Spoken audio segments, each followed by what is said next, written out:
Hey, First United Methodist friends, Pastor Shannon here.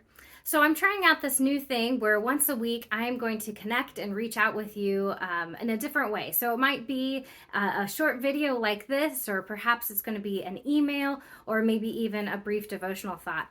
But it's just a way that we can stay connected to each other in between Sundays and throughout the week. And I welcome if you have any responses or questions for me, just shoot them my way. I'd love to connect with you throughout the week.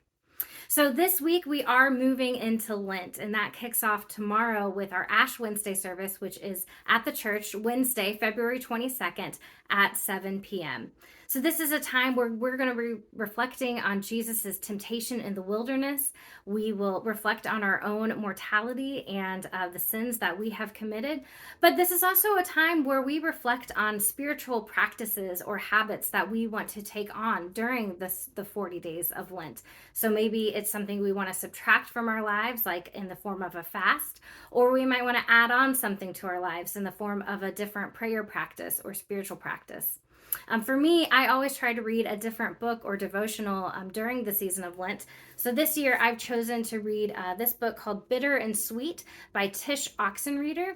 She wrote an Advent devotional a few years back called Shadow and Light that I just really loved. And so I was excited to pick this up and read through it over the next 46 or so days. And then also finally on Sunday, we are going to be kicking off the Lenten season with a brand new series called Signs and Wonders. And it's based on this book by Dr. Amy Jill Levine. Dr. Levine is actually Jewish, but she is a New Testament scholar, and she has this great way of taking some of the stories we know and love about Jesus and we've heard our whole lives and putting a fresh spin and a new perspective on them.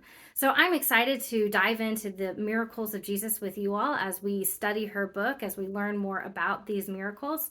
There will also be a Bible study at 9 a.m.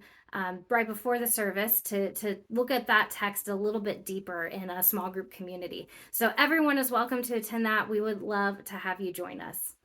So I hope that you will join us this Lenten season. I look forward to hearing from you about what spiritual practices you are taking on this Lent. If you need any recommendations or advice about what spiritual practice you might want to pursue, reach out to me and I'd love to talk more about that.